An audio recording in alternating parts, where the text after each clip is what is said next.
The High Commissioner calls for an immediate de-escalation of this catastrophic situation, an end to the conflict that has ravaged the country for more than a year now, and investigation of all alleged violations and abuses of international human rights law and violations of international humanitarian law.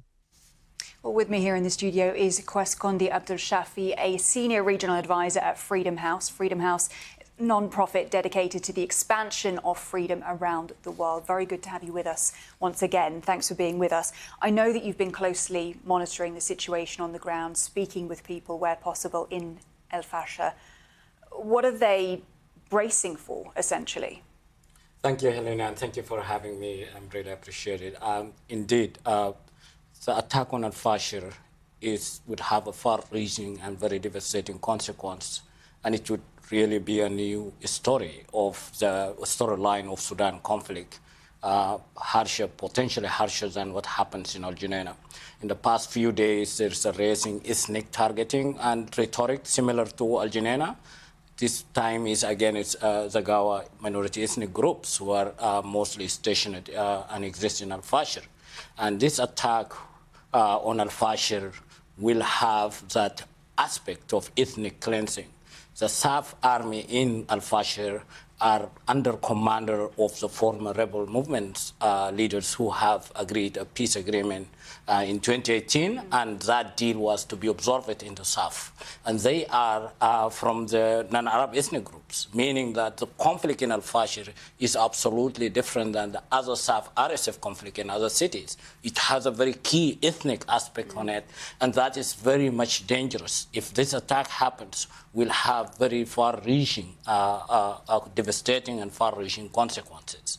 I mean, anyone listening to that will understand how concerning that sounds, the prospect there of ethnically motivated violence. But as I understand it, that area is also encircled, so anybody wanting to flee could find that difficult. It's an area also on the brink of famine.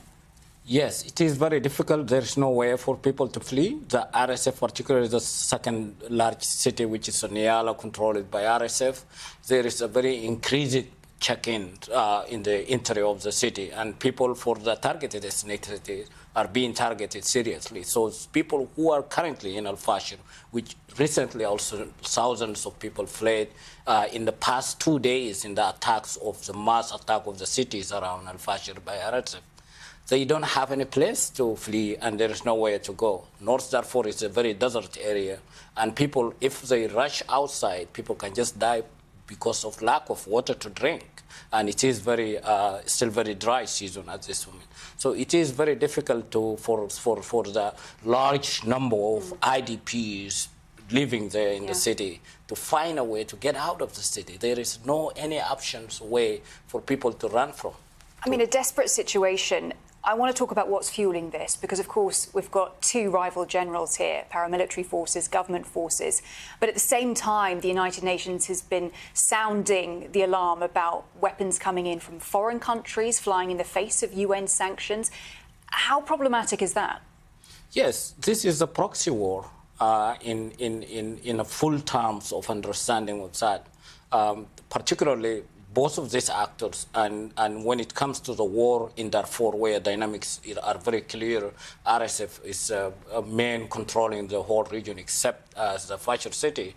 The United Arab Emirates is supplying the arms and logistics in a very unprecedented manner of supporting a conflict in a country, and this is which makes a lot of attention, which make it also very difficult for an effort to control the violence and end the hostilities. And in the other side, yes, SAF is now already expanding its outreach. Even in last week, too, there is news that Russia is getting in other side of the aisle, and Egypt is the main supporter of the SAF as well with the air drones. So it is very difficult to control and end the hostility in Sudan, and particularly expansion of the violence without having a strong eye on the external actors who are really foiling this conflict for their own ends. And I want to talk about the international community in this. We've got about a minute left, but in terms of those donor pledges from Paris, some 2 billion, do we know if that money could be getting in anytime soon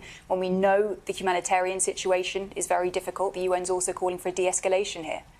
Yes, it is very difficult for, yes, it was very good to see that pledge is met, but it is also very gloomy picture of seeing that how this could reach the people who are in need.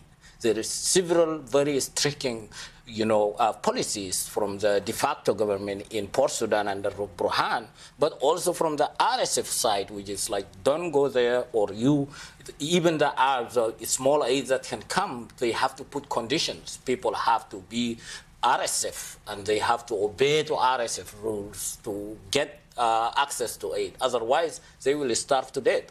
And that is why the question of also, the access to aid on all of those pledge made, it is very difficult. I would say that it is, there is very good that there is a call with regard to Fasher to stop the war. It comes from the State Department, from the Secretary General of UN. But I think this is very much personal. I think it is very good for those calls to be directed to the commander of RSF, Mohammed Hamdan Umeti, as a personal responsible and has the power to stop this attack, and also let him know if any genocide and mass atrocity happens again, like happens in Al-Janaina, will personally be responsible, because he has the power to stop it, not to happen. And I think it is good that this message is made, but I feel it's very much generalized than being directly terrorist to those actors who have the power to stop the violence. Quscondy Abdulshafi, Senior Regional Advisor for Africa at Freedom House. Thank you for that important update. Thank you so much, and I appreciate it, and thank you for the viewers. Well, to Ukraine, where President Volodymyr